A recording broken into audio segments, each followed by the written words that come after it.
Is that your notification that we're live? Was that your phone? That was my phone.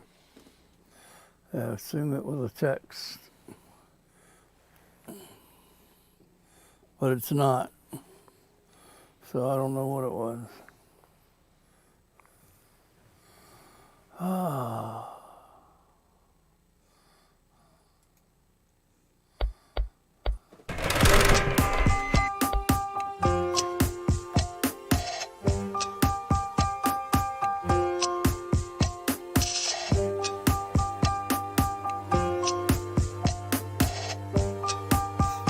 All right. Got the controls here, over here. We're Sam's producer today. We're on our own, and we're live. Hey, folks. Hey, welcome to the show. I'm Nathan Moore, your host. Welcome to Jawn. This is my father, Steve Moore. Hey there. This is Kyle Hogg. And we don't have our producer today. The cat's away, and we're the three blind mice here. It's going to be rough. It's going to be rough. Yeah, we don't have anyone to bounce off of. It's like we're trying to play tennis against the wall in a field. That's just not going to work. I don't know what we're going to do. We could just sit here and stare. We could try a Warhol approach. Thank God we've got a lot of balls. Yeah, we got lots of balls. Don't worry. Welcome to the show. I'm going to bring up the chat here so I can see you. Swaby, I see you chatting in the chat, typing in the chat. Well, here we are. It's so, just the way you said we got a lot of balls, the text I just got before you said we got a lot of balls, a friend sent me a picture of a dog with a collar on and said, he's so mad I just cut his balls off today. Oh. Never forgive you for that. Cut off. It's a lifestyle change. It's know. definitely. I remember when I was young, I was not willing to do that. You didn't cut your balls off? I didn't cut my balls off. That frog, I was not willing to do it. I was against it. I don't really feel that way now. It's not a conviction I maintained, but Neutering or cutting into the frog? No, Frog was the name of my dog. Oh, I thought you were talking about some science thing, like dissect. Do they still do that? Are kids I was still like, wait a doing that? minute. Does My Nathan son know what we're failed talking biology about? because he wouldn't cut his frog balls off. Do kids still do that? They still dissect frogs, you think? I think they do. Yep, they have a whole company that makes frogs just for that Yeah, purpose. that company's kept the practice Carolina alive. Biological. Well, it's so it's like living here in Stanton. Like, we did frogs, and a friend of mine in New Jersey said they had to dissect a pig. I was like, a pig? That's like that's a frog's Actually, not I think that the big. pig is like the second level. I think I your never saw that. Your freshman year, original, your sophomore biology, you do a Right. frog. But if you're, you stay in the program. If you're AP. If you're AP. She said that. If you're gifted and talented. She said that still bothers her to this day that they had to cut that pig open and. That's the look whole at it. thing. That's not an easy thing to Each kid doesn't overcome. get a pig, do they? No, I doubt it. They all do it collectively, I bet. No. But we each got a frog. Yeah. No, the frog. I can still smell it. Just telling the story, I can smell it. Wow. A little visceral memory of the smell of that thing. The Wow. formaldehyde. Yep, that was what it was. What's formaldehyde doing? Well, it's it's a very small organic molecule, but things can't live in it. It just it oxidizes or reacts with them. So But it also preserves things. Oh, the things that can't live in it are bacteria and stuff. things don't break down in there. Gotcha. Nothing's floating around in there eating other stuff. Everything's just Talking sterile. about smells, my cat was sick and I had to give it some pain pills. And he said break it up, put it in its food. And of course I go back, all the food's gone, the little pill shards are still laying there. Right. And cat food, just the smell of it makes me want to, wet cat food. So I had to put wet cat food in my hand and put the pills in it. I was like, Oh my I was trying to God. get Oh, him the to smell eat of it. the cat food? Yeah, and just that wet, cold. Oh my God! And he was just eating it out of there, and he wouldn't eat the pill. And I had to keep pushing it over, and I was like, Oh God. Did it work? He finally ate it, but I was like, I'm not, and I was thinking to myself, he's probably laughing inside. Look at him, can't even stand the smell of it. So But it's so smart that he ate all next the time, food. next time, use potted meat. Yeah, potted meat. Yeah, That makes then, everybody happy. You and him be fighting over it. Sometimes I get a little convinced the only difference between potted meat and a can of cat food is the label. I It's just I like the smell of potted meat, but I've never been around cats enough to develop any. But I don't like dog food. It was terrible. Yeah. I didn't like, the fresh, the cans of the it. canned real Cat food dog. didn't Yeah. work. I Yeah, I couldn't- remember potted. That was my dad's favorite sandwich, man. He'd go to work and make a Made big a old, sandwich out of He'd it. make a big old thick potted meat sandwich. Yeah. Whoa. Thick potted meat sandwich. I don't. You might need more than one can to Oh, make Well, it wasn't like Definitely. spam. It was like the kind of. Don't you spread it out? He'd get a knife and spread I've it out. only on done some it on bread. crackers. Yeah. I wouldn't like it on a sandwich just because there's no difference in the texture of the bread and the potted meat. You'd just it'd be like making a sandwich with nothing. It's a nothing sandwich. I went Just to. two pieces of bread with mayonnaise on it. It's just no tooth. Well, the taste is different. Now, what is Yeah, the what does taste would be potted meat different. I bet taste it like? tastes good. You don't cook it, do you? What, no, right, never- right out of the can onto Does the it taste cracker. like ham? What does it taste like? Salt, ham? It's What- very salty, so I can't eat it anymore. Oh, but, you can't eat it anymore? Well, I can't eat salt anymore, All right. or I shouldn't eat. Well, I love potted Yeah, meat but on yeah, a Ritz cracker. Yeah. What was your preferred cracker back in the day? Oh, I just had the zest of saltine. That's all. Oh, the saltine. That's all we had at That'll work. back then. We never used a Ritz cracker. It was too fancy. I still love a can of potted meat. It's a rare treat I give myself about once every 2 months. I'm like, ding, ding, ding. All right, I feel like I'm due for another wonderful stroll down That's potted what meat potted lane. That's the way I am with Vienna sausage. But Vienna sausage. Yeah, he loved 6 that months. too, But every man. 6 months. He used to make me Vienna sausage sandwiches. Oh man. Yeah. Those are good. Oh yeah. Mayonnaise. You have to cut them in half. He even cut them in half. It's really sweet. Oh yeah. Man. I went to a friend's house for dinner Friday, and he made rice with like I guess it was like a Hawaiian dish with pineapple and some other stuff and a bunch of spam in it.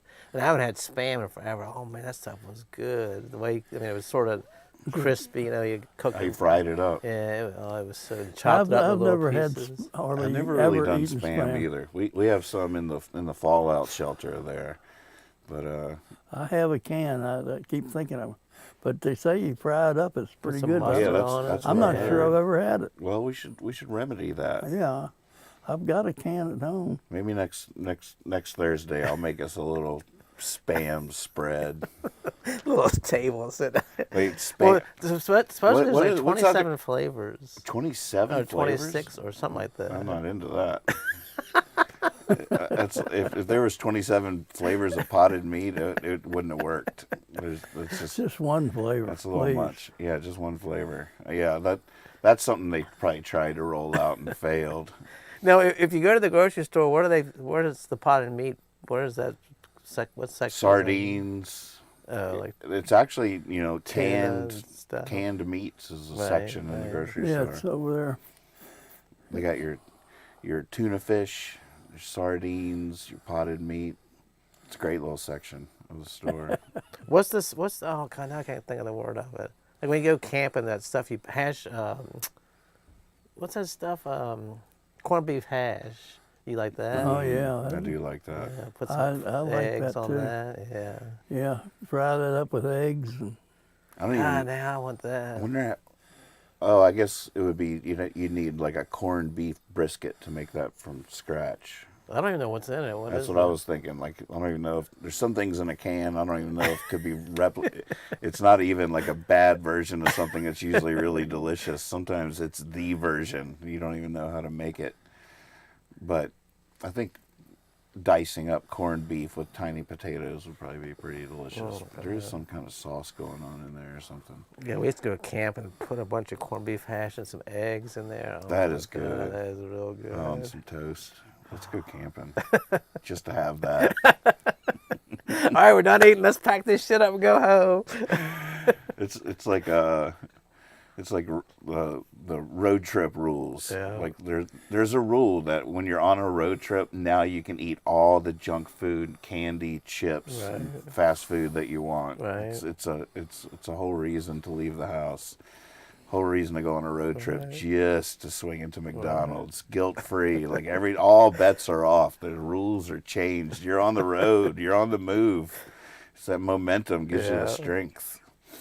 Well, as far as I was saying about, I went to the dinner party Friday. So it was a dinner party where they served Spam?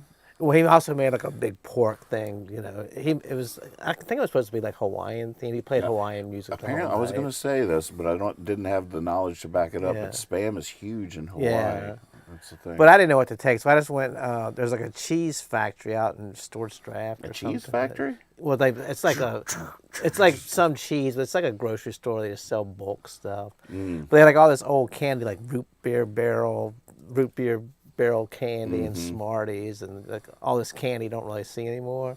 So I just made a big bucket of it, put a couple bottles of little fireballs in it, and took it to the party. And they were like, "Oh my God, we haven't seen this candy." So when I was leaving, he goes, "Oh, your bowl, you forgot your bowl."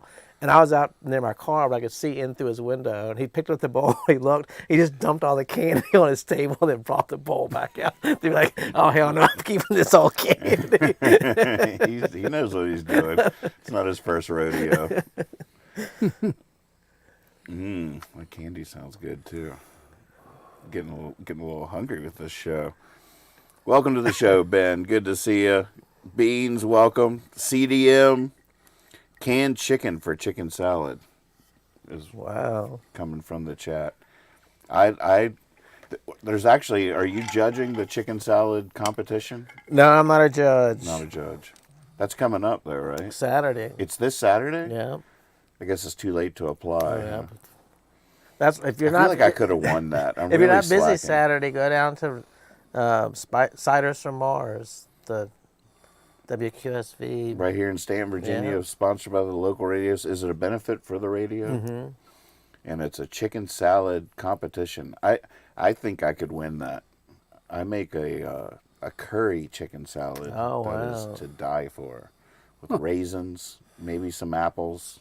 Wow, you're fancy. Yeah, it's a whole thing. It's a flavor. I learned it in Santa Fe back in the day, but I just gotta be more ambitious. All these things, I have to change my schedule a little bit. I want to be more involved in local things, but it's so hard to. I feel like I've lost so much touch with the community. I don't even know how to get back in there. So that reminds me. Did you ever? Last week I gave you a book. Did you look at it? I've looked. I haven't got into it yet. I'm trying to finish the book I'm reading now. That's my next book to read. Yeah. Well, what was the book? It was a book about the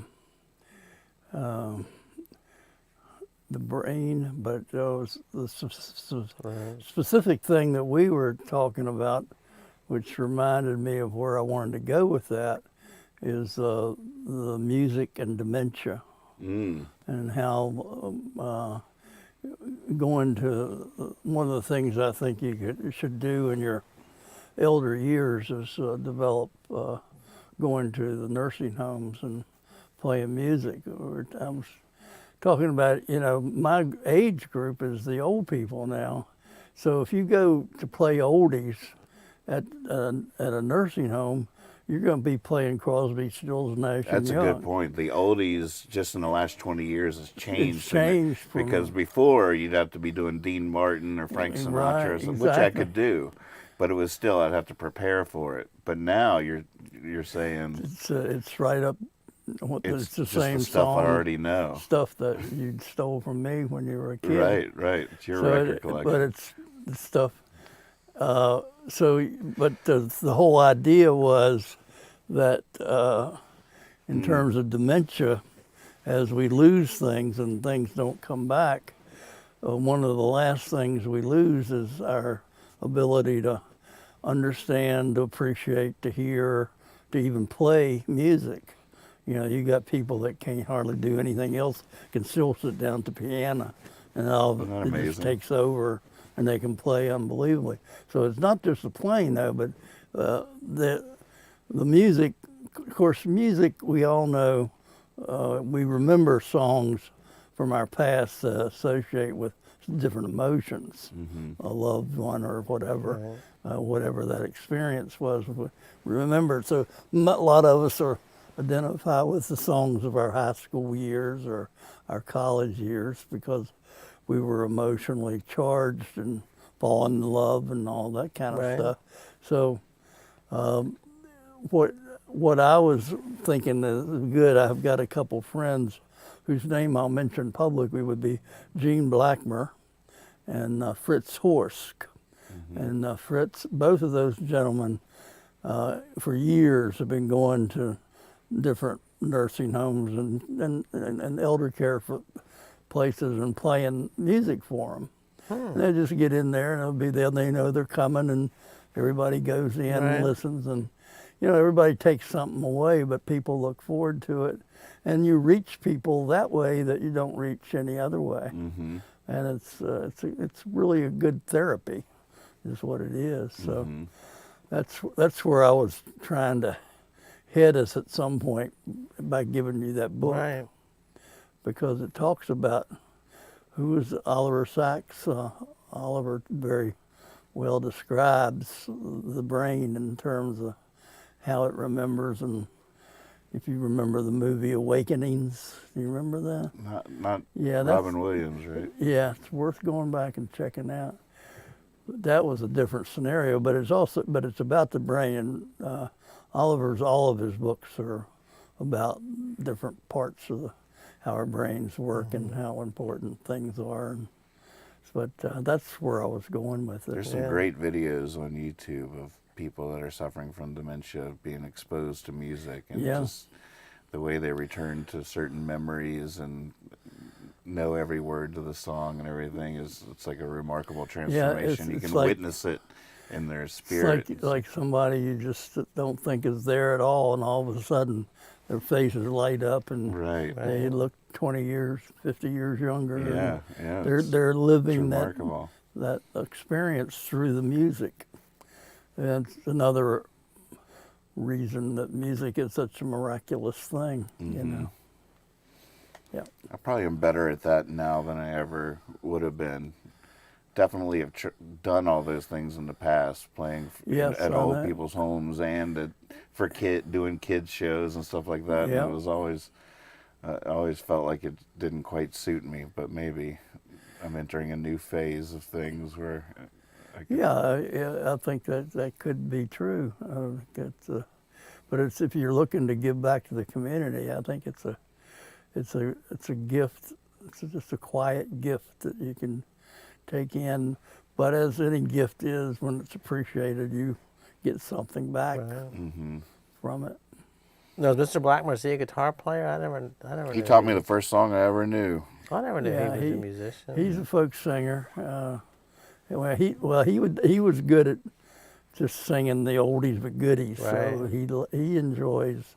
He enjoys exactly what we're talking about. Going into a place, he knows he's not the greatest singer or anything, but he enjoys singing and he loves seeing other people enjoy it. He's a great showman. Yes, he is. He's got a wonderful sense of humor. He does have a wonderful sense of humor. Yeah. Wow. The things we don't know about people when we're growing up. Was he your physics teacher? Well, I'm sure he's played his guitar for you before. He used to get it out and play. Yeah, I would think he would have sung to your class. I don't think so. In the springtime. CDM says Oliver Sacks lost his sense of smell. I think I remember that. Was that a COVID thing or I don't know. It was before that. Was something else happened. But if you play him a song, he can smell again just for that little brief moment.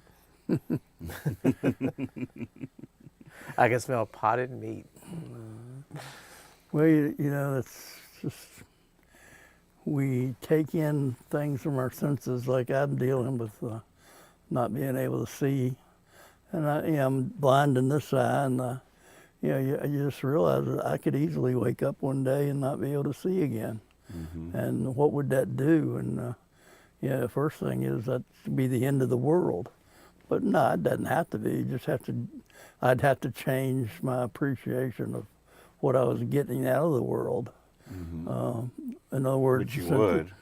yeah, as long as I'm still functioning and I get some help.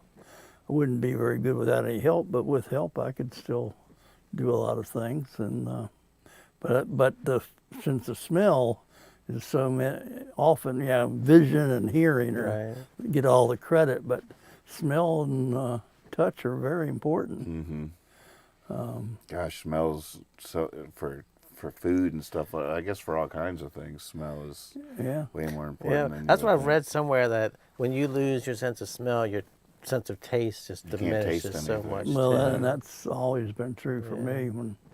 When I can't smell, I can't taste. Mm-hmm. I think it's just the way.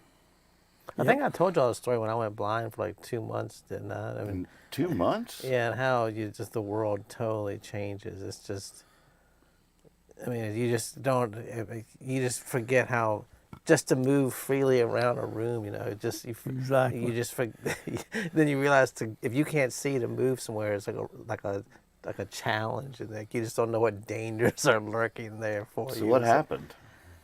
It was a diabetic thing. I was out. I never told this story. I thought I told you We this. haven't heard I don't that think one. of- Oh, I was out playing. I'd had surgery before. They go in, like, the part of diabetes, the veins.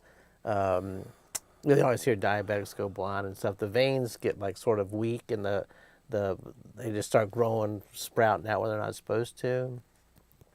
So every once in a while I'd go and they would zap all the veins. But I was doing cartwheels with a bunch of kids, and I woke up the next morning, and woke up and I woke my eyes.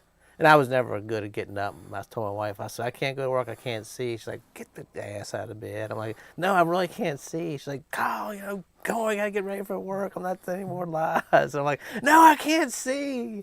And So you couldn't see anything? it's pitch black. Pitch Ooh, black. wow. Yeah. Wow. So they took me, we rushed to the eye doctor, and he said that by doing those cartwheels, which was the dumbest way to go blind, but the blood vessels all burst, and my eyes, just every part of my vision was covered by blood. What was it? Could we see it from the out? Could your wife see No, it? no, she couldn't You couldn't tell. see it, so it was like behind the eyes. Right. And she was like looking at me. It's like, you look fine. I'm like, no, I can't see. So they had to go in, and they had to wait a while for let the blood drain, and they only do one eye at a time to fix it, 'cause in case something messes up, they don't want to fix. But man, it was so just my So wife. go ahead. I guess I don't want to ask questions. I don't want the answers. But so my wife would go to work, and she would like say, all right, I'm setting the microwave for 3 minutes. All you gotta do, I'm putting like this right here on the front of the refrigerator. Just take it out, open the door. It's already set for 3 minutes. I guess stuff you would get used to after a while. Luckily, you had but- somebody to help you. Yeah. But it was terrifying. So for 2 months, Yeah, and then so they did the surgeries, and you have to be awake. They do it with a knife, and you're awake, and they're telling you my look God. this way and look that way, and they're cutting into your eye. no, stop. And it was terrible. Sounds I know. terrible. They could hear them talking. They're like, "Looks good." Now look to your right. Look to your left. But they did want. So the vision just came back real slowly. But I was still, and I had to wear like these metal. I don't know what those were for, but I had to wear these metal patches over my eyes. It was just like with a little bit of light coming through. But then when she would go to work, I would just sit there and like I would go outside and just sit, and like you could just see like we had like a bunch of trees behind us. You could just sort of see like it was like a watercolor of like movement. You really couldn't identify the trees, but you could just see that stuff was moving. Man, it was terrible. Then it came back, and I was like, oh my God. And I felt so, But I have like really limited peripheral vision. He said after the surgeries now, because he used to always, whenever I go for eye checkup, they're like pulling their hands up. He said, you still can't see? All right, tell me when you lose it. I see, I can't see that now. You can't see it now? Wow. So he said it cuts down, and also like when you're driving, driving at night. My eyes now, because of the surgeries, your pupils like don't dilate and open like they should. So like if when a car comes with lights, it's like my eyes just stay like wide open. You're like, oh, and I'm like, oh my God, I'm gonna, it's hard to drive at night. I know it's scary. But it's like you said, it's just like I didn't get used to it, but like she would like I love to read, so we'd go to the library and she'd read off. They have this book on tape and this book on tape, and then they'd be sitting there and she'd lay them out, and I'd knock them and mess up like that. I'd try to find which one was next. I've already heard this one. You're trying to like, where did I put the one that I have to listen to next? It was like a pain in the ass. I guess a lot of this technology is really helping people in ways that I can't even imagine. Hey Siri, play whatever audiobook. She's gonna do it. The funny the people. False alarm, Siri. Sorry about that. She's all asleep. I couldn't find She's Gonna Do It in your Apple Music library. You can ask me to play a radio station. But the funny thing, all the people at work like covered for me. They just people didn't say like get back or anything. They never argue with me. So there was a flower store, like a florist, like maybe like 6 blocks from our house where we lived. And I decided, I know where it is. If I can just walk real slow and figure out where the road turns with my foot, I can get there. And so I walked all the way down there. And because just by memory, because we had lived there for like 10 years, so I knew where it was. So I would just walk. I was like, I got to be getting close to where the road turns, and I would feel with my foot and I would go down. Or you could hear cars going. So I go in there and walking real slow to the forest. The woman was like, his voice, can I help you? And I said, well, I can't see, but I want to buy flowers for some people. She's like, what do you like? I said, I can't see. You just have to pick them out for me. And she's like, "Are you sure?" Like, I think she thought I was drunk or something. She's like, sir, are you sure you know what you're doing? I was like, yeah. And I had my wallet, and I just said, here, take my credit card out. She took it out and rang it up, and I walked back home. And I had flowers delivered to everybody. And they're like, how'd you get there? I said, I walked down there. My wife's like, I'm going to kill you. You can't walk it around like that. I went 6 blocks, probably took me like 2 hours to get there. Wow.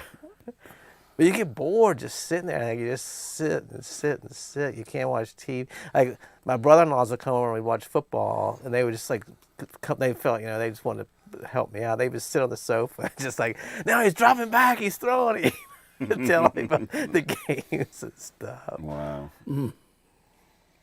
Yeah, it would change everything. What a trip.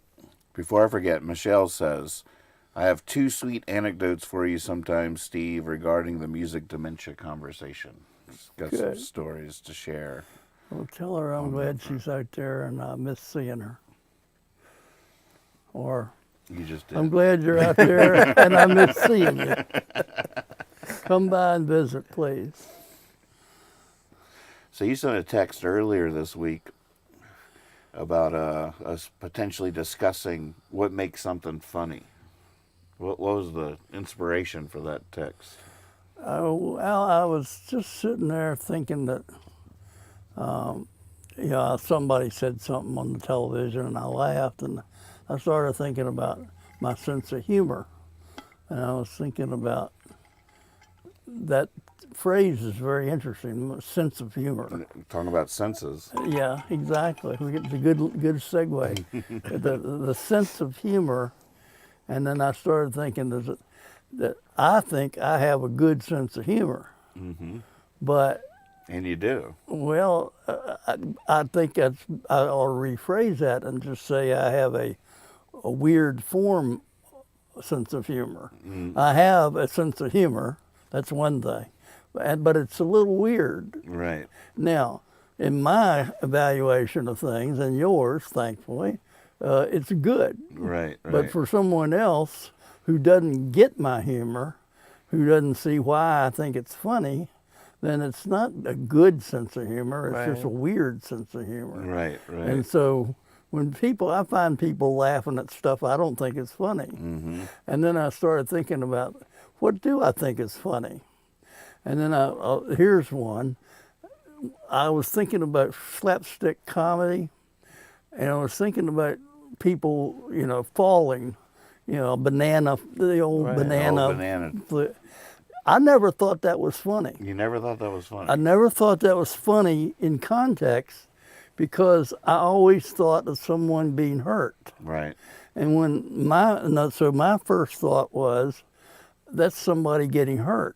And I don't think getting hurt is that funny for someone to go through. Mm-hmm. But if it's a cartoon and I have taken that out of there, Right. and I'm no longer worried about them getting hurt because it's a cartoon, then it becomes funny. Right. So everybody you ever see on slapstick comedy looks like cartoons. They do that on purpose so you don't think there's somebody really getting hurt. Right. But I was just thinking how my sensibilities, I don't like violence. I don't like to see people getting hurt. I hear you. And if there's that going on in a show, I don't like to watch it. Right. And it takes away from the drama and everything else, that gratuitous violence. I like the British shows because they don't show it. They assume you're getting strangled in the background, but they're not going to show you not eyes graphic. bulging out and all the stuff. Hollywood culture's likes a little weird like America that. likes to see it all. Right. And I don't. I'm not built that way. I'm just too sensitive. I'm a wuss. Mm-hmm. I got that from you a little bit. Yeah, but I don't like that at all, and I never have, and I don't find that funny. Mm-hmm. So those things aren't going to be funny to me, where to someone else who doesn't have that.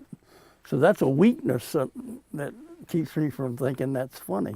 It's an interesting there you go. observation, just the fact of where pratfalls and that kind of slapstick comedy, how they would intentionally sort of make the people cartoonish. Well, you think of Wile E. Coyote and all the Roadrunner and all that. I That's loved funny. that. I Right. thought that was funny. But I didn't. But he'd always come back in the next Right. frame, so Right. you weren't really hurting anybody. Mm-hmm. But if that was a nice man or woman having that same experience, I'd feel sorry for him. It's fascinating how that's sort of gone away. Like when you were a kid growing up, like a lot of the comedy was slapstick. Yeah. Laurel and Hardy, that kind of stuff. Yeah, It was all pratfalls and falling down. I think Chevy Chase was one of the great great fallers in comedy. He Yeah. prided himself on his falls. Yeah. And he would come tumbling down You the don't see it stairs and anymore. knocking over tables and stuff. And I don't even think that exists anymore. Well, maybe part of that, I was thinking, part of that might be the visual transition, where the early movies were silent movies, so Oh, that's it was true. all visual to try to get something to be funny. That's a very good point. Where it didn't have the humor of the spoken word as That much. explains it 100%, actually. Charlie Chaplin was all that. It was Yeah. all visual, physical comedy. Yeah, visual comedy has to do something to be funny. Mm-hmm. Now, do you have any memory of something? When I was driving home today, I just was thinking about your question. And if I tell you this, it's not even funny, but just laugh. Do you have anything that just makes you laugh every time you think about it? Like it's just like a highlight of humor to you? Oh, I don't, off the top of my head, have one of those. Do you? What was yours? It's not even when I kept thinking about it driving home. Like there's no way I can tell it to make it funny. But after I thought about it, I drove and laughed like a couple of times. I'd drive like another minute and just start laughing again. You know, growing up with my brother, we would just watch movies all the time. Just sit there and crack on the movies, you know. And we were watching Friday the 13th, and you know, it was a house that he had been in and all bloodied up and stuff. And Donald Pleasance was like the guy that was hunting him. I think it was Friday the 13th. It was The Mask. Or was that Jason? Whatever it was. Friday the 13th was a mask. Yeah. So they go into this house, and it's a main cop, and Donald Pleasance, you know, who works at the hospital, is going to, you know, they go in. It's not going to be funny when I tell you. I wish I could make it as funny as it was. But so we go in there. Me and my brother just, you know, cracking each other up back and forth. And they go into the house, and there's, you know, blood everywhere, and they go up, and my brother said, it's a mess now, but it's a real fixer-upper. For some reason, I cracked me up. It was like a salesman talking to a person, like, it's a mess now, but it's a real fixer-upper. And I mean, I laughed for so long when he said that, because like we were talking about, it was unexpected. I didn't, and then everybody I tell that to is like, oh, that's really funny. They don't laugh at all, but just remembering that moment when he said that, Oh my God, that's like one of the funniest things I've ever heard. Wait, so why was it funny? But Because it was just out of like it's like that music playing, you know, and they're going up to the steps, and the cop was telling Donald Pleasance this is where he did it, whatever. My brother just acting like a salesperson. It's a oh, it mess. was your brother. Yeah, Okay, my brother's I like missed the key part. it's a mess now, but it's a real fixer upper. Like he was trying to sell it to Donald Pleasance. Aw. Oh my God! Well, Jay- it's funny that the party we went to, the cookout we went to on Sunday, my brother had me laughing so hard, and I'm embarrassed I did this, but I just spit some, I'm like beer all over Spit this take. woman's back, All over somebody. and she was mad. She's like, "Who did that?" And I was like, "Oh, I'm so sorry." Can't take you anywhere. Oh my God! John in the chat wants to know if you were a fan of the Three Stooges. I like the Three Stooges. Yeah. And again, Curly was a cartoon. Right. He They were never all really sort of got. cartoons. He never got hurt. He just. Yeah, Mo was a vicious man, but yeah. Bourbon Hunter in the chat. Hey, Steve. Hey there. Who's Bourbon Hunter? I don't know. It might be Hunter. Bourbon. Yeah, this might be a new handle. John says, I never laugh when I see someone get hit in the balls. It seems so thoughtless. Is that all they could think of? Yeah, why was that ever funny? Yeah. That's just not funny. Yeah. Although I bet I've laughed at that before. It's all the... I'm trying to think of what you need in the equation to make that funny. Who God, it is. I'm feeling like a Stone Age man now because you are saying you don't like that stuff. I just saw something on YouTube. They were selling this ladder. It was like one of those shows you call in, you know, we got 10 ladders left, you know, order it. And this guy's climbing up the ladder to show how it works, and he's cleaning a window. And then she goes, you know, we've only got 10 left, you know, it's selling for $75, you know how to use it. And the guy goes to step and misses it and falls. And I've watched it like 10 times. You just replay. That, I mean, this is one thing that they do have now on YouTube and different, there's like channels on TV you can watch called Fail Army. It's just actual video of people and things going wrong or whatever. And it's this upsetting mix of actually hilarious things. Animals are always funny, you know, like cats falling off things and stuff like that. But it's mixed in with stuff where people actually seem like they're getting hurt. And you're just like, they get you in this one mood Right. and you're like, oh my God, look at that cat. He just fell off the fridge. Oh my gosh, look at that. That bottle just blew up in that person's face. That's hysterical. Like, oh my God, is this person okay? Like it's unsettling. I love half the content so much I'll watch it, but then they throw in these things where it seems like people are actually getting hurt, and it just Why are they doing that? Are they doing because that on it's purpose? still in the, to them it's the same genre. Right. It's just terrible things going wrong, you know, kind of stuff fails, Yeah, or I things usually fail. don't see that much humor, and that's back in the category of what I would call slapstick humor, just gross things, bad things happening to people or accidents. Right. And I mean, my humor is a lot more developed and subtle, and But then you think about it, like in high school and stuff, people do like terrible, mean things, trip people, and everybody laughs. And stuff. Like what? That's true. I mean, what's the like? I agree with you that there's nothing funny about that. What would make somebody think if I could like grab his backpack and trip him? That's gonna make everybody. That's gonna be funny to somebody. That's a interesting insight into human psychology Yeah. there. The wedgie. Yeah. yeah. It's just bullying, but it was packaged as a humorous event. Well, we were talking on the way over about what makes something funny, and it's the unexpected. The unexpected is the first thing that came to my mind when you asked that question. The idea of juxtaposing two completely different things side by side, and you think you're one thing, and then all of a sudden you realize you're talking about another thing, Right. and you find that funny. But that's what a lot of comedians do with the way they craft their jokes, is they're setting you up to expect one thing. They're trying to Exactly. make you expect, and then they pull the rug out from under you with a twist. Sure. So that, there's a whole lot of reason, but some of it is just like I'm laughing in relief that it's not happening to me, and that's the kind of true. humor I don't find. That's not funny to me. That's something else. That's something else. But it's not funny. So It seems like some of that might be programmed into us and could be deprogrammed out of us definitely, to find that kind of stuff funny. I think so.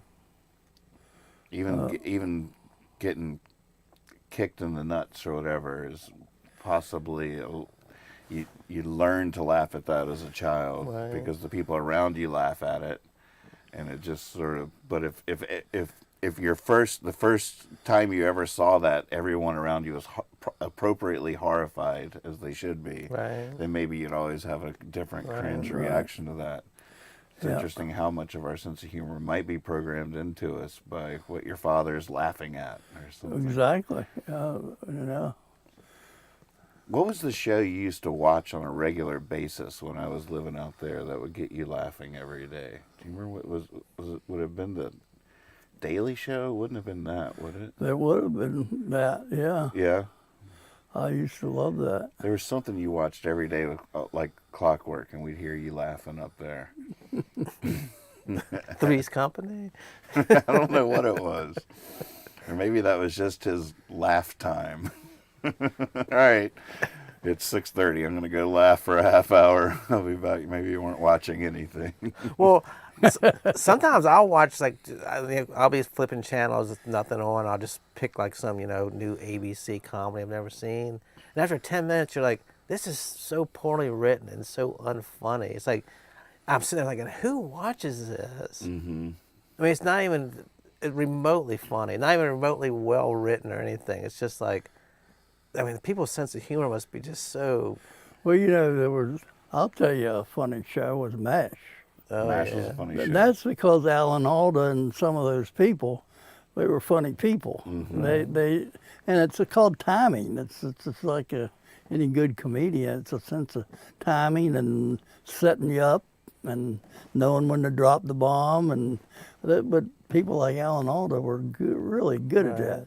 I'll tell you who else was funny was Don Knotts. Don Knotts is so funny. Which better known as Barney Fife, but that made me laugh.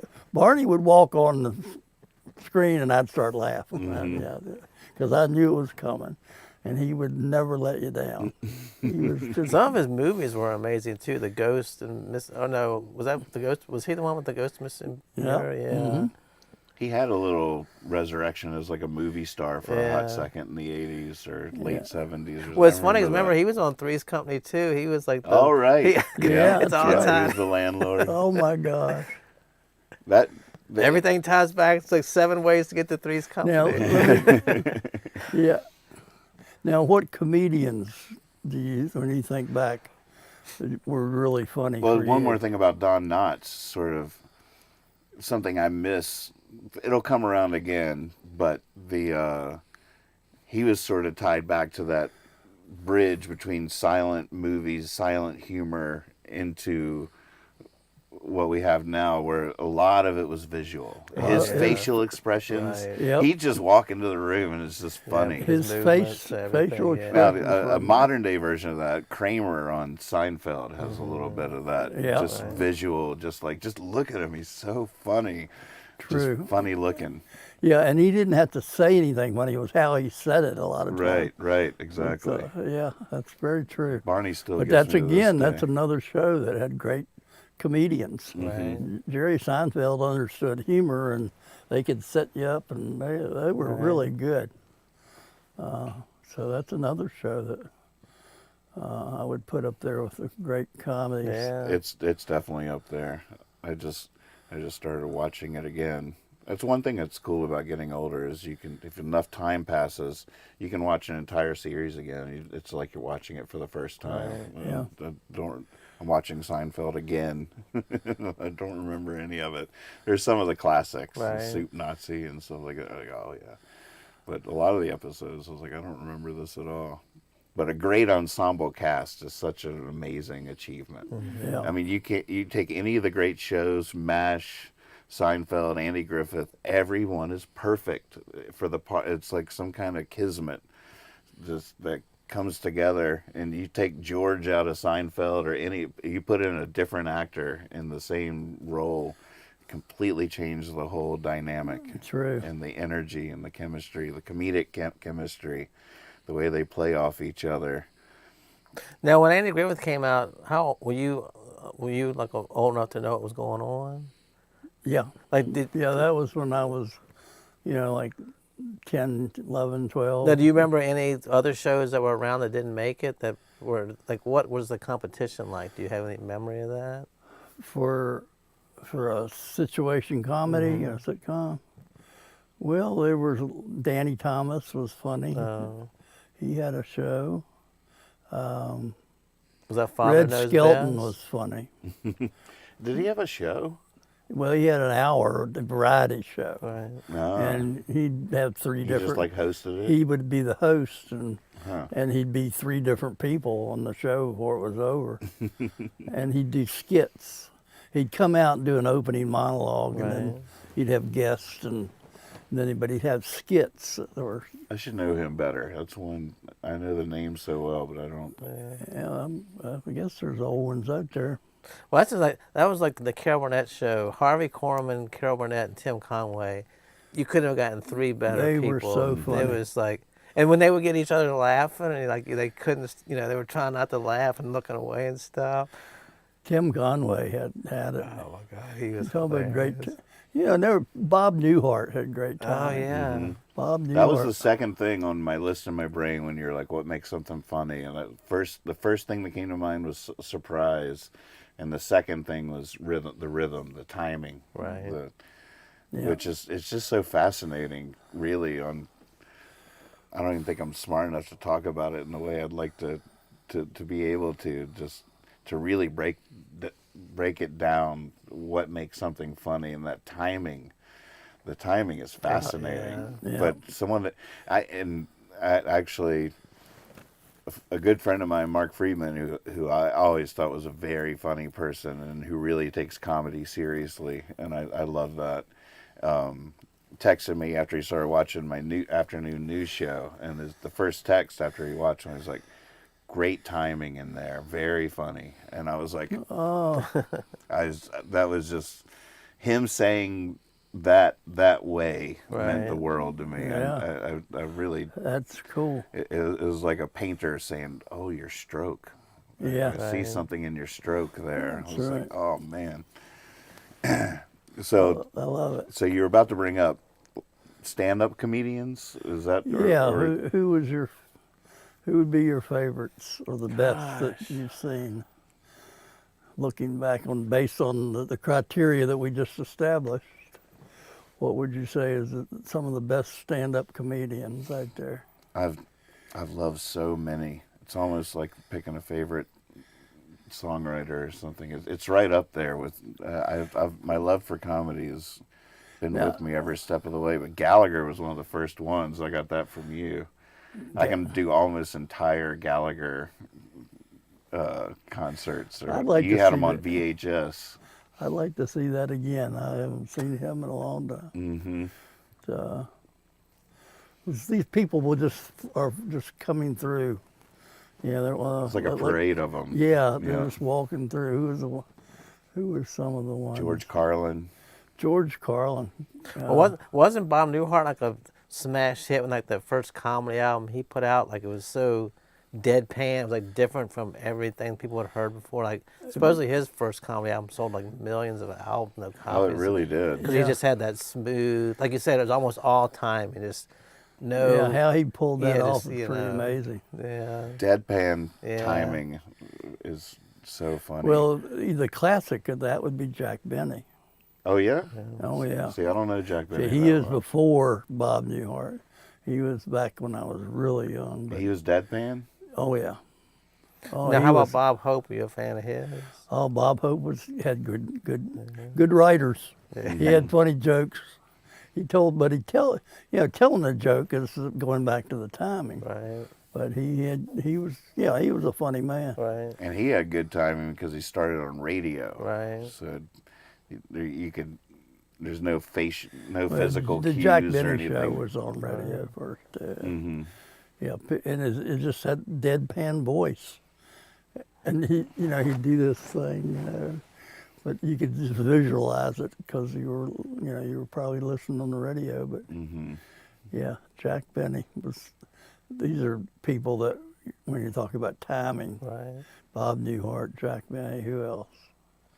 So Now, from your age. Now, were you ever? I mean, Rodney Dangerfield was funny, but he wasn't like one of my favorites. But when he made those movies like Back to School and the golfing, what's the golfing one called?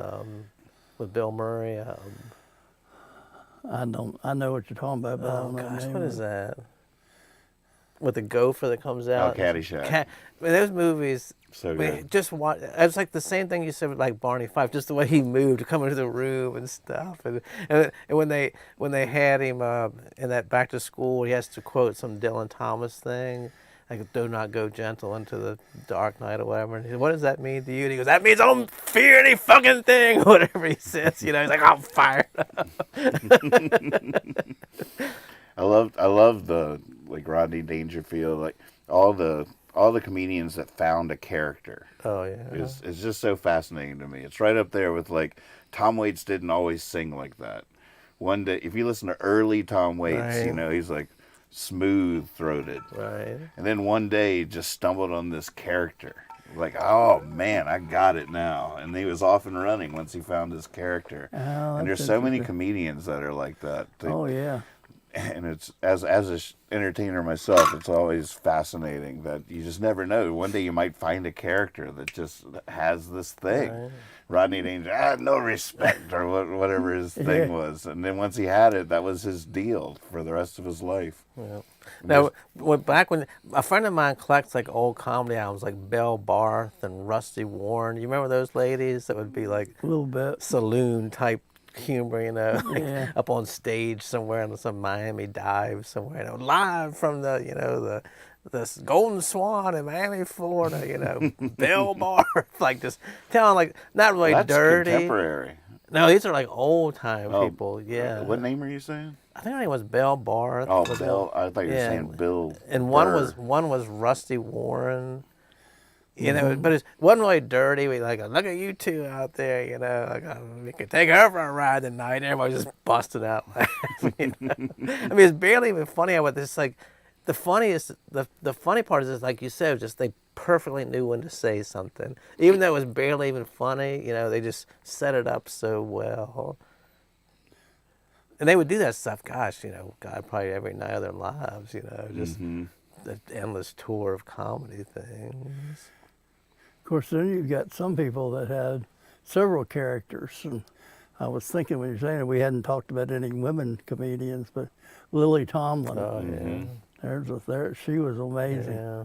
Mm-hmm. And she found several characters. She would do whole characters. Yeah, I thought Ellen DeGeneres was really funny when she had it for the young comedian. As a young woman, she was definitely very good timing. Mm-hmm. Roseanne was funny when she was a stand-up Yeah. comedian. Yeah. She was.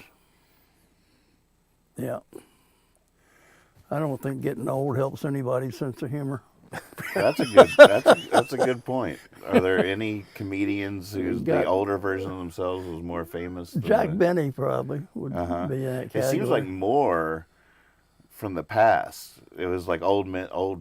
If you think about like the roasts, Well, the Rodney- comedy roasts, it was. Oh, yeah. They were. It's not a young version of Rodney Dangerfield you think of, or Yeah. who is the guy that was just mean to everybody?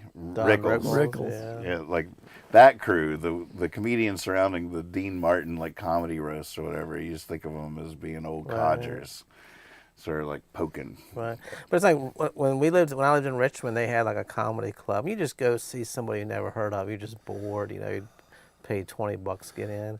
And they would just crack. I mean, you would be laughing so hard you could barely stand it. You're like, somebody you never even heard of. It just had you like on the floor almost laughing. It's just like a talent these people had. Then they'd go away. You never hear from. You never hear another word about them.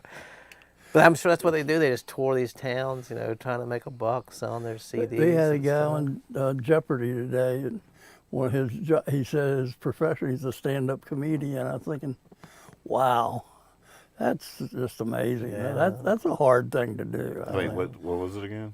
He was just a contestant on Jeopardy today, and he gave his profession a stand-up comedian, and also something else, a day job. Right. But he was trying to be Right. you don't ever be you're not a regular person making a living Right. being a stand-up comedian. No, you're not. You're trying to get into it, but you're not making a living doing that. Right. You're living in motels, going from one Right. Stanton to another, trying to do their comedy night, and Oh, it's- yeah. But standing up in front of people trying to be funny, I just think is just the hardest thing you could probably do. Right. Yeah, it's such a fascinating thing. It's, I've had a couple of friends that tried it. That But was A it's- also couple just became folk singers instead, which is a very similar task, but at the same time, it's not as daunting. There's something so immediate. You could sit up there in a club and sing songs all night and be bombing, but not really feel like it. With comedy, if you're bombing, yeah. you know it minute to minute. I Right. sort of love that sensibility. Yeah. It's do or die. Either they're laughing or they're not, and if they're not laughing, you're bombing. Right. that's very true. That's part of what I was getting at. I think because you're putting it out there. Mm-hmm. That's courage. It is. It takes a lot of courage. We have a fun list coming. People are Well, naming a lot of their favorite. It's also, you said something about like if your parents think something's funny, like kicking the balls, and it just goes. And I was thinking, I never thought about this before, but I remember watching Johnny Carson when I was little. I mean, all this stuff was over my head, current events I didn't know anything about, but my parents would just laugh and carry on. And then I moved on to Letterman, which is basically the same thing, and I just thought that was the funniest thing in the world. I wonder how much of that I got from, my parents listening to the current events, or like what you're doing now. It's like how much of that is learned. We're gonna stay up late, watch the TV show. That's where our good time is. And that's when we laugh. Yeah. All right, I'm ready to laugh. So here's a fun list coming in. People are naming some of their favorites. Cat Williams, huge Cat Williams fan. I think Dave Chappelle is the greatest living comedian right now, but his last two specials are so controversial that I feel like it it skews the conversation. Unfortunately, because I do think he's a comedic genius. I feel like he's top of the pack at the moment. Jane Curtin, Gilda Radner, Dana's bringing these ladies in. Robin Williams was the master of crowd work. Robin Williams. Oh my God, that was a whole different dimension. Mm-hmm. Now, And he was always free form. It was just free association. Yep. Not a lot of bits. He didn't come with his stuff in the pockets. It was all just floating in the air around him. Oh yeah, It's so fun. just pulled out. Mm-hmm. Yeah. Now, I've thought about this before, like great comedians. Like, I mean, I love Dave Chappelle. I was like, what would Chappelle do if he couldn't go to the cuss words and stuff? I was wondering, like, if we said, hey, Chappelle, we're bringing in all grandparents tonight. Please keep it clean. Would he be able to? Oh yeah, he could do anything. I mean, he. There's all kinds of footage of him, like at just events, like Right. award events, Mark Right. Twain Award, Right, or I've stuff seen like that, that. yeah. He always gives a hilarious and inspiring presentation Yeah. that suits the mood. I love it when he's up there smoking. He's going, it's my award show. They're going to tell me I can't smoke. Rock and roll. He's got that rock and roll edge too. He like some comedians are just born just like a great artist of any kind, but he was taking himself into the big city and performing at comedy clubs, like sneaking out of the house at 14 Yeah, he's and like a stuff. teenager. Yeah. Wow. Just from day one, knew why he was here. It's powerful. But then some of the funniest people you hear about were never like stand-up comedians like Belushi or, the living van down the river. What was that guy's name? Oh, What? The guy was on Saturday Night Live about living a van down by the river. I can't think of his oh, name. the chat will help us on this. We're drawing the same blank. Yeah, It's so but like funny. those guys had to be hilarious to hang out with, but I don't think they ever did like stand-up, did they? Right, they had skit comedy, Yeah, sketch comedy. yeah. God, what was that guy's name? Stand-up's Farley? Chris Farley. Chris Farley, yeah. Stand-up's an interesting phenomenon in the sense that is pretty much you got to include Canada in there too, but a North American cultural phenomenon. It's Really? now sort of carried out. I mean, it goes back to the jester, I guess, and to a certain extent, there's been the jester is sort of an origin story of the stand-up comic, but it's very, very unique to our culture. The stand-up comedian. It's one of our exports to the world. The world can thank us for that innovation. Now, when you were in school, was there like a class clown even back then? Some guy that was, or some girl that was just the funny Were you one? a class clown? No. Steve Talley would be.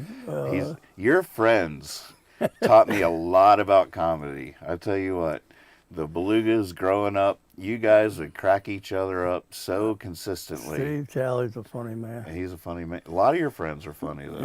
Yeah, that's true. A sense of humor was sort of a prerequisite. You kind of needed it to defend yourself Now, Against what? against Each people other. that would attack you if you saw a weakness. no, was school tighter then, or were you allowed to like crack a joke and say, like, make a smart remark? Would you get in trouble for doing that? Mostly it was under, it was when the teacher was Right, turned around to right, blackboard. It was one of the funniest. Start making faces. Yeah, one of the funniest things. I mean, we had fireball swats. I'll never forget my government class for the E.E. May, Jerry May's father. Jerry May is the only major leaguer. Well, he and Larry Sheets are the only major leaguers from the area.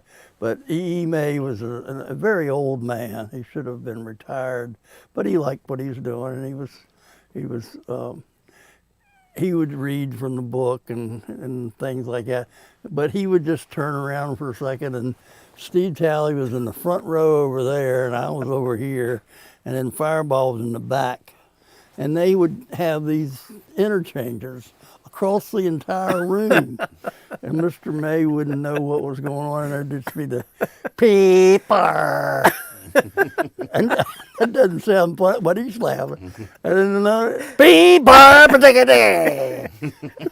and you just never knew when it was going to happen. It'd be just this quiet So when he moment. would turn around to the board, they would make these sounds? Is that what it was? Well, yeah, like when the film was over and Mr. May would fall asleep and the thing be going like this. P-bar! Something they'd say, they were there. They were never disrespectful because Mr. May didn't really know what was going on. So, I didn't feel bad about it. I just laughed. But gosh, that was Was the whole class laugh, or they? Oh yeah, they got us all. They had us, because they were being funny for the girls. Right. They didn't care if I laughed or not, but maybe they did a little bit. But they were trying to be funny for the girls, and they were good. They had good timing. Oh, that's funny. They were excellent. But yeah. Yeah, Andrew Bell, William Lott. Very, very. Oh two yeah. of my funniest classmates. They were funny people. They were funny Good people. timing. Good timing. Good timing. Well, and I had to deal with them as a teacher. Right. There was some good time. Who was that young man?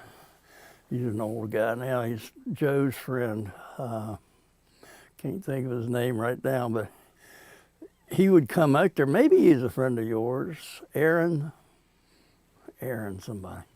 But, I knew him from one of my friends, either Joe or Daniel or you, Aaron Clifton. Rings a bell. Yeah, I think he was your age. I think he was a friend of yours. That's when this probably would have happened, more likely. But he had a good sense of humor, and he was funny. For the first 3 weeks that he was in my class, he didn't like being there. I said something snippy to him the first day because I knew him before, and he didn't. I don't think he liked what I said or didn't appreciate it. But at any rate, he didn't. He just ignored me for 3 weeks, and he put his head down on his desk a lot. But if he started bothering people, I'd cut him off and all that stuff. But after 3 weeks, one day I said something. And I thought it was a joke. It was funny. And he was back in the fourth row back, and he raised his head up. He'd had his head down. He said, "Now that was funny." And the whole relationship changed. And he started laughing at my joke. It was like I had to survive something he had to get through his Right. training to get accepted. Oh, wow. But now that was funny. For 3 weeks I'd been trying to be funny. Hadn't done one thing for him, but that one day I finally Broke through. broke the ice. That's great. Who are your favorite stand-up comics? Well, I've mentioned a lot of them. A lot of those were. Oh yeah. But Bob Hope and Red Skelton and who else would be? There's a lot of things you could say. We'd have to call it Jewish humor. Back in those Right. guys, they came at you with a cynical humor that, Right. and some of them were hilarious. But Shelley Berman and people like that. But, Mm-hmm. they were good. And I liked them. They were funny. It's fascinating, like the Lenny Bruce, because he, as a lover of comedy, you soon come to understand that he was a very significant, pivotal guy in the field, and an important guy that for free speech and all those kinds of things, because he was persecuted for his bits. But then you go back to listen to him, and you realize the sensibilities were from a different time, and it's not at the pace or the timing that you've been growing up Right. listening to, and it's like it's Yeah, I sort of know. hard to listen to Lenny Bruce. That's what I was getting ready to say when you were talking about that. I was trying to think. I was like, when you listen to it, you understand, like you said, you understand the significance of it, but it just seems like it's like you said, it's like, well, this was a little bit before me. It must have been really funny back then. Way different timing. Yeah. He definitely had some funny bits. And there's a great movie called Lenny with Dustin Hoffman that sort of shows I never you. saw that. Oh, it's really good. I think you'd like it. No, But I don't know, but don't you think most of these touring guys, big time now, have writers for them that write a bunch of their stuff? No, that wouldn't work. You don't think so? No. Well, some of them do, but not the great ones. I feel like that would get them side-eyed, like other comedians wouldn't Right, respect them, right. and it would be a whole thing. I think there are some that do it, but we're talking like Dane Cook, Kevin Hart, kind Right. of. Which is funny because they're actually way bigger than the true comedians. Right, or, right. Or something. It's like, whoa, why is Dane Cook selling out stadiums? Like, it doesn't really make any Right. sense. You realize there's popular culture and then there's the real Right, deal. right. I think it's funny when I first discovered Bill Hicks, it would like change my life, and I went deep down the Bill Hicks rabbit hole, and I was just like, oh my God, this guy, he's saying stuff I've never heard anybody say. He's so funny.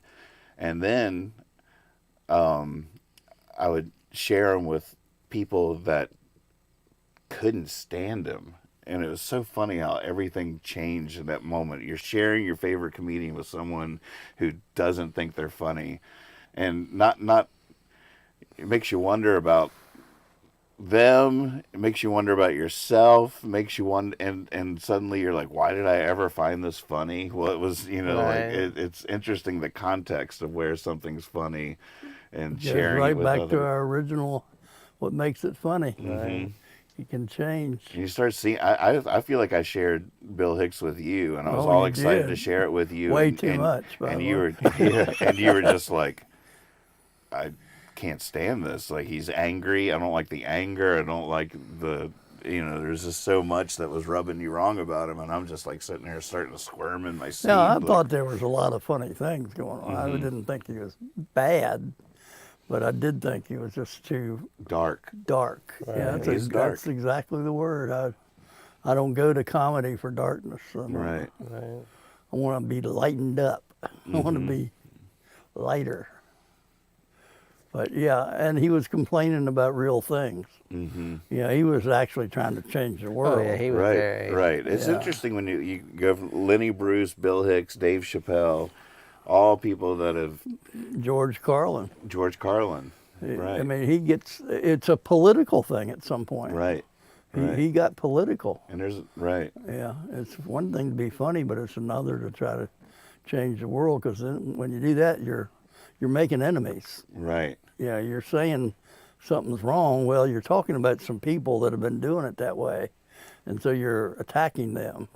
So you're going to end Sort up of like back to the court jester, the one person who could sort of mock the king. Yeah, well, and that's speak what truth to power, but Yeah. packaged as a laugh, as humor. It was the only way to really call them out. brings up the point. The question I had recently was, could Don Rickles do it now?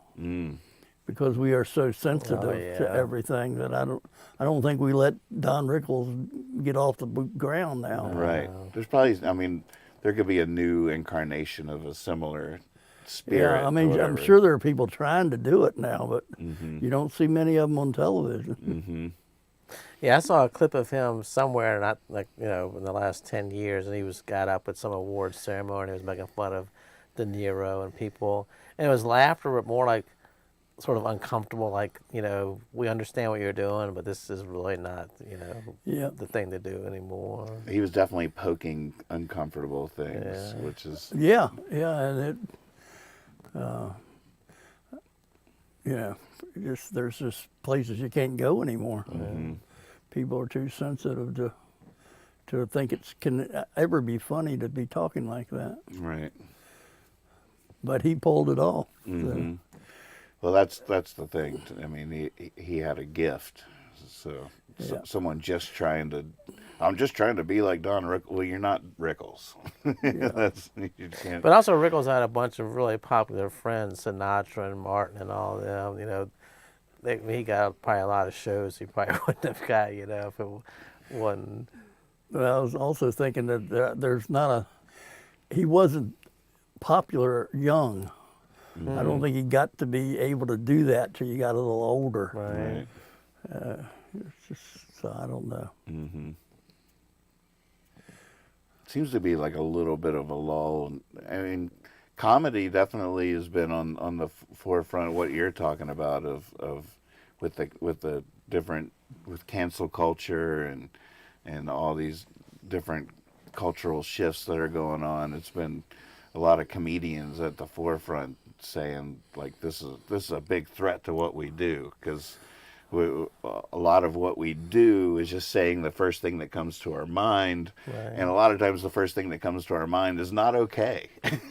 And to be suddenly called out for that is really killing what I do. And I being a lover of comedy my whole life, I had a little bit more of an appreciation for that than a lot of people do. I was like, yeah, okay, I could see how that would be daunting. I have a feeling that they'll figure it out, that it's not this ominous thing, that it's just sort of an awkward growing pains kind of thing, and there'll always be some genius that'll come along and figure out how to mock all of it appropriately in a way that makes us all laugh. I thought about that this morning when I had the old newspaper there, and there's my crossword puzzle and my Sudoku, and I always went over here to the left side and went down there and read Dilbert. No more and Dilbert. Then I checked on a couple, Beetle Bailey and a couple others, and the Family Circus, and you usually get a couple smiles, maybe a chuckle. But but I don't even go to the fronty pages anymore because they took Dilbert away from me. Yeah. And they took Dilbert away because of that guy that wrote the stuff. Right. That's not That's right. not the same thing. That's not anything like the same thing. Mm-hmm. I mean, he could be a communist for all I know, but Right. Dilbert was funny. Right. Right.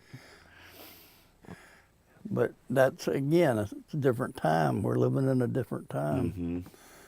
Mm-hmm. I don't like it.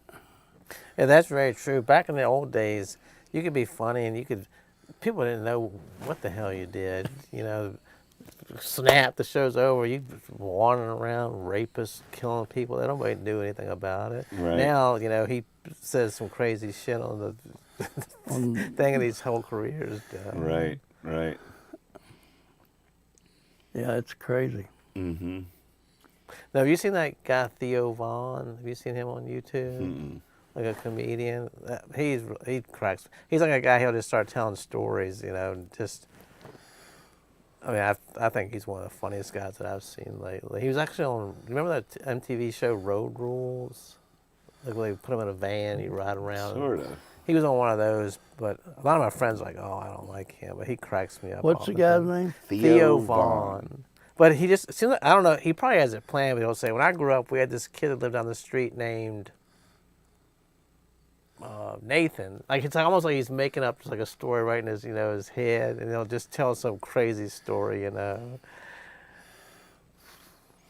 Yeah, I definitely feel like there's a resilience there, and people will come out the other side of cultural shifts and stuff like that. I mean, there's always been some version of cancel culture. It's just different people doing the canceling now than did it before. Like it was always possible to get yourself. Oh, he said something un-American, Right. or he was a communist. I mean, you talk about being canceled. The blacklist back in the day Well, here got you rid go. of a lot of comedians. Oh boy, did they?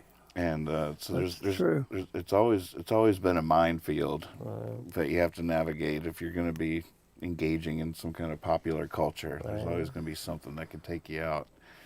But Good point. Well, it's like the Beatles on Ed Sullivan. Like comedians now, if there's a special on HBO, you can watch it every night for a year if you want. Back then, if somebody came on Ed's, you know, they had Lenny Bruce or something on. That was like you had to see it in you real had to see it. time. You know, that next day at school, everybody was trading all the jokes back. You know, like, oh, I forgot that one.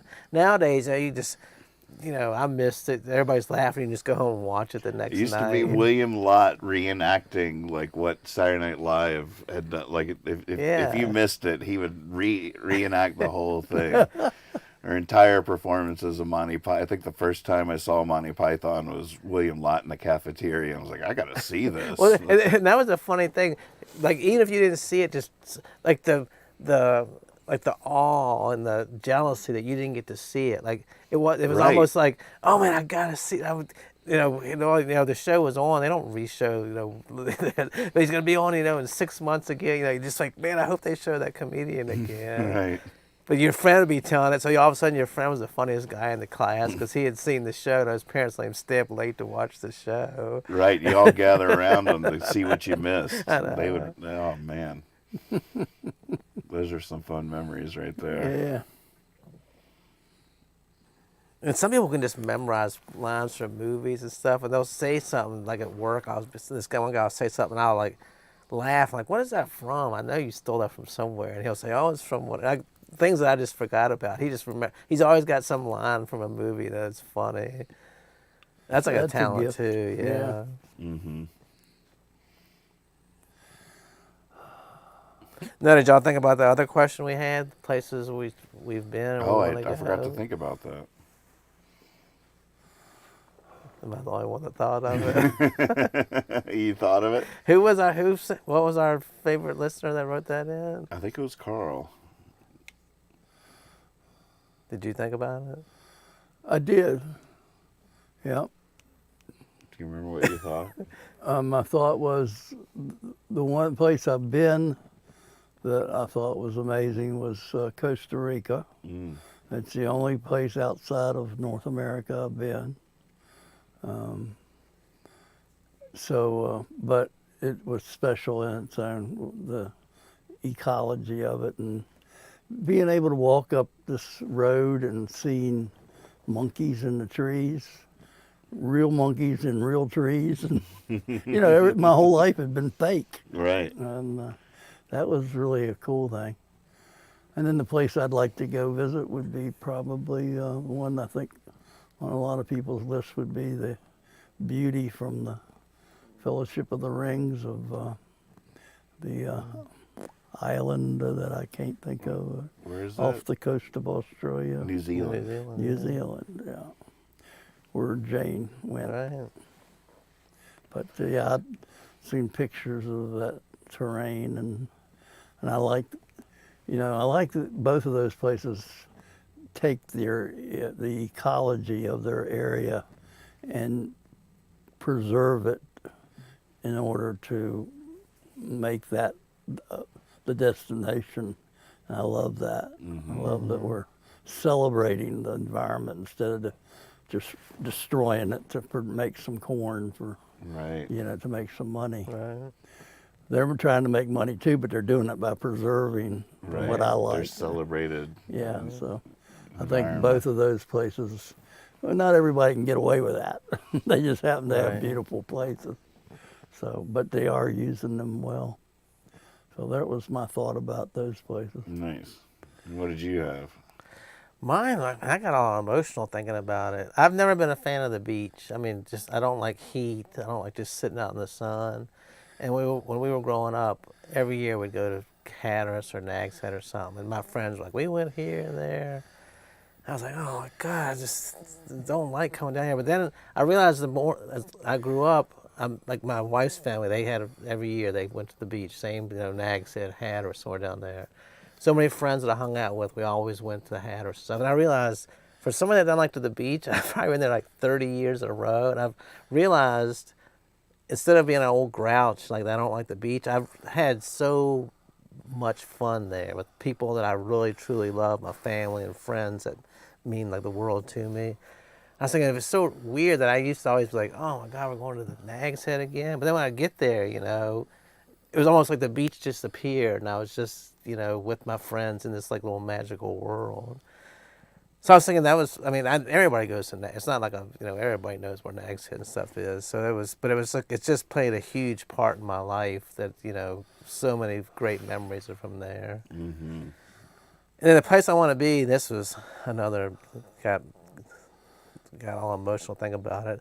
My mother-in-law was like whatever she was, just she reminds me of you, like the female version of you, wonderful, funny person.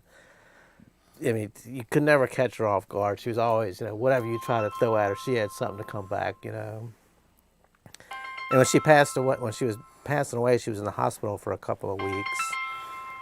And they came into the room one time and her Gotta get that? Yeah. the 4 kids had to go talk to like a Hey doctor there. or a minister or something. Hey, Dad. Hi, And Dad. so I'm just sitting there with her. I'm and in the middle of the You show. can't tell if they can Oh, hear, sorry. not That's what's going all on. right. I'll talk to you. And I was like, man, Well, no, and we knew I- she was I going to pass walked away. And I was like, away you're getting ready to go to heaven, hoping it was what are you going to do not when you an get there? And I just emergency. No, I tried to thought you were describe doing it. And they were something. gone I was just forever, checking. like 2 hours. I good. just talked about All right. what well, her heaven how long would are be you going like. to be up? I'll call you when I get home. Sounds good. When I was All right. trying to Thank describe you. like Bye-bye. what she would like, and I keep thinking I like when I pass away, I'd like to go up there and see her and all the things I described, and all the pets would be there, and it's not a place on earth you can go to, but I think if it sounded like a good place that I made up for, and I hope that what I described, she's there now, and that I can someday go there. Wow. Every time you get emotionally vulnerable, all kinds of stuff happens in the room. Isn't that interesting? I know. Cat would jump on my head or something. That's right. It's like a magic superhero ability you have. But their family, whenever, like when she was in the hospital, people were coming to visit them and stuff. And it was the 2 parents and the 4 kids. And I never heard anybody say, Lisa, Kathy, Peter, and Andrew. I never heard anybody say, I'm going to go see Peter. I'm going to Andrew's, never going to Lisa's. Everybody just said, I'm going to the Milers. You know, it was just the place to be, you know, like, you know, it's like, you know, you didn't even know, who, like if somebody said, where are you going? You knew they were friends with like the youngest kid, but they were just going to the Milers. Mm-hmm. And I always thought that was so cool that, you know, it was just like, man, once you're there, you're at the Milers, you know. Wonder where he went. He's working on some stand-up, I think. So I feel like I missed a part of that story. Will you tell it again? So you don't have any place, you traveled all over. What's like one of your favorite Where was places? the Milers? That was my, I didn't tell that. That was my wife's family. And like the mother was just, she was famous for, like, if you would go out there, there was like just people hanging around all the time. Right. But she never wanted anybody to leave. So she said, she'll say, I'll make hot dogs or whatever. It would take her like 3 hours to make it because she didn't want anybody to leave. You know, she would put the water where it wouldn't even boil or something. You know, the oven's always set to 50. You know, that's nothing's really gonna cook. It would just everything, and she would just, you'd go out there to like spend an hour and have lunch with her or something. It'd be like midnight when you would leave, and like you were like, oh my God, we gotta get out of here, But it was always like, we're gonna eat. She's like, well, there's more chips, Like she would just keep you a little bit, just stall you around. That's beautiful. Yeah, it was a great times out there. Yeah, I left that part.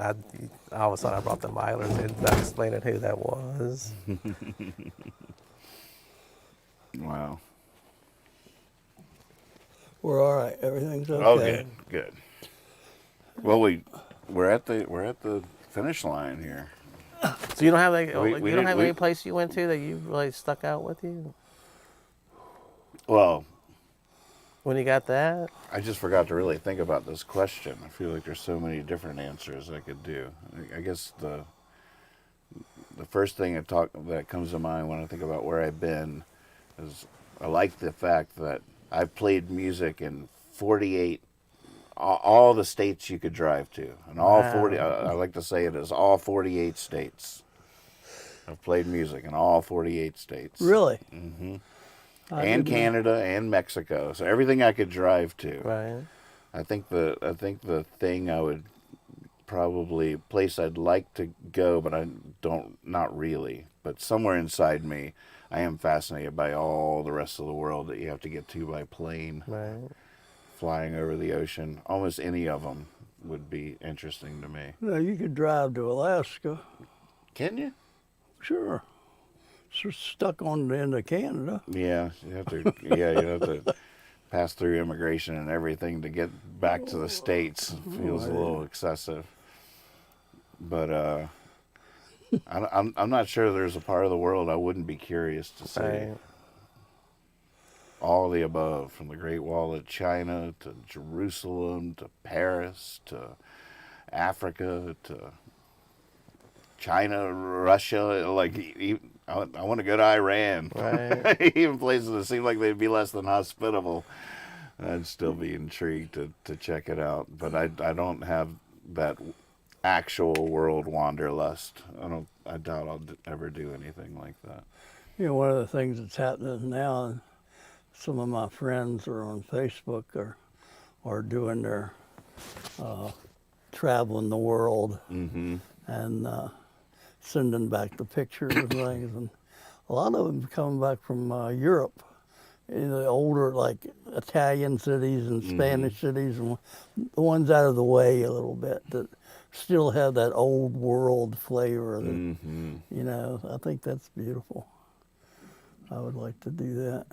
It would have to be so inspiring.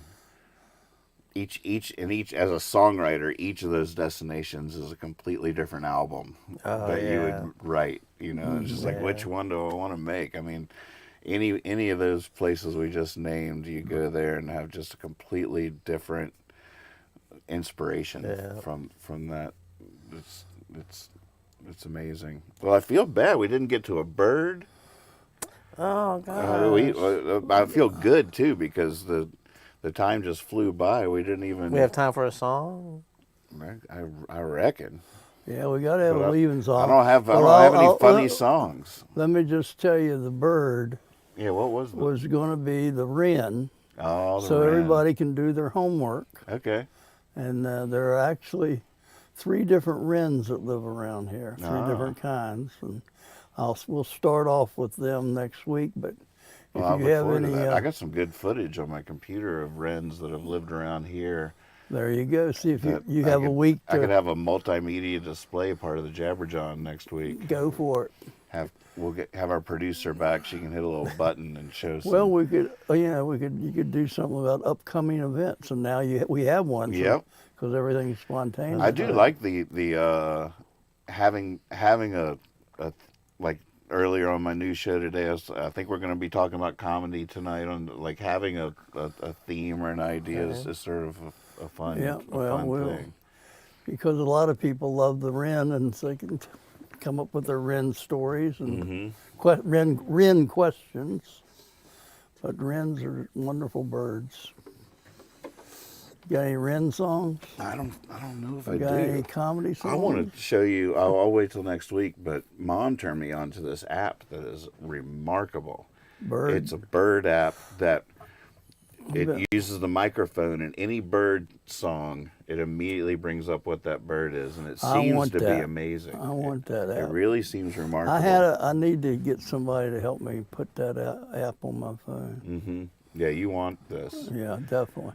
We've tested it, and I just the first time I opened it on Mom's back porch, we would hear the song, the phone would say what bird it was, and be like, "Oh, yep, there it is," and it was like it was amazingly accurate. Yeah, that's really cool. It's a cool app. Gosh. While Nathan's getting ready, don't forget the chicken salad Saturday. That's right. Chicken salad Saturday. Chicken salad. And Satyrs from Mars. Satyrs from Mars. And tomorrow night, the Findells are doing a B-52s tribute show. Oh, really? Yeah. Where's that going to be? Habitat for Humanity. Oh, wow. Yeah. Crystal's going to be with them. Yeah. That's So that'll exciting. be fun. Crystal Armentrout? Yep. Couple hours of all B-52s music. Yeah, that sounds like a lot of fun. Yeah. Starts at 7. To get there early. Don't all you night birds have to get going. Gosh, this is a hard show to cap off with a song.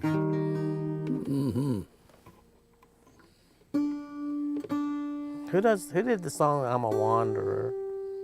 Dion? Wanderer. Is that Dion? I think it is. Dion. I might be thinking of Run Around or something. I think it was Dion the Wanderer. Yeah. Yeah. Dion de Mucci. Well, Dion and the Belmonts, right? Yep, later on.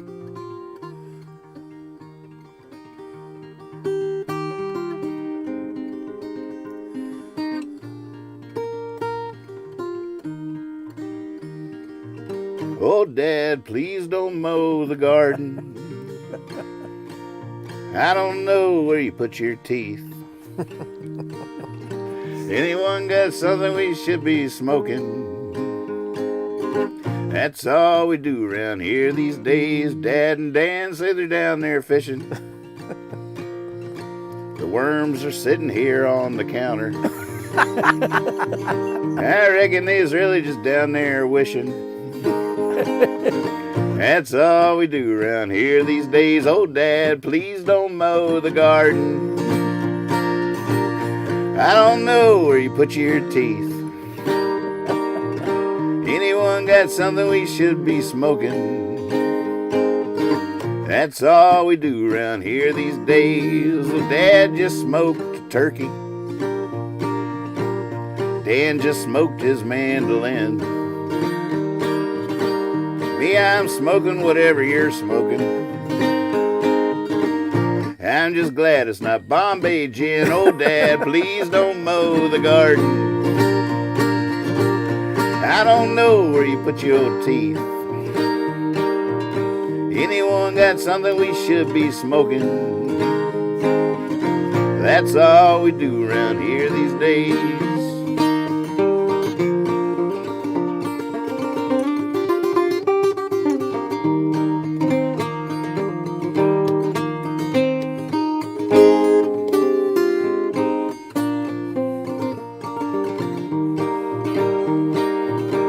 I found your false teeth in the dishwasher.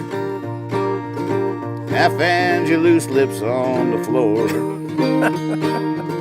That girl you're seeing, she's pretty cute. Nice butt walking out that door. Oh, Dad, please don't mow the garden. I was going to leave out that verse, but I forgot the one I was going to replace it with. I don't know where you put your teeth. Anyone got something we should be smoking? That's all we do around here these days.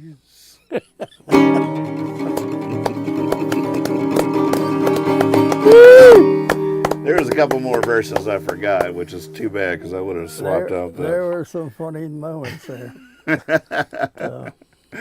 Thank you all so much for watching. We'll see you next week on Jabber John. Love you. Yeah. Love you so much. I actually have to get up to get out of here.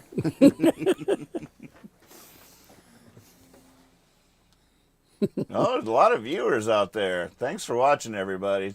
Tell everybody. See you next week.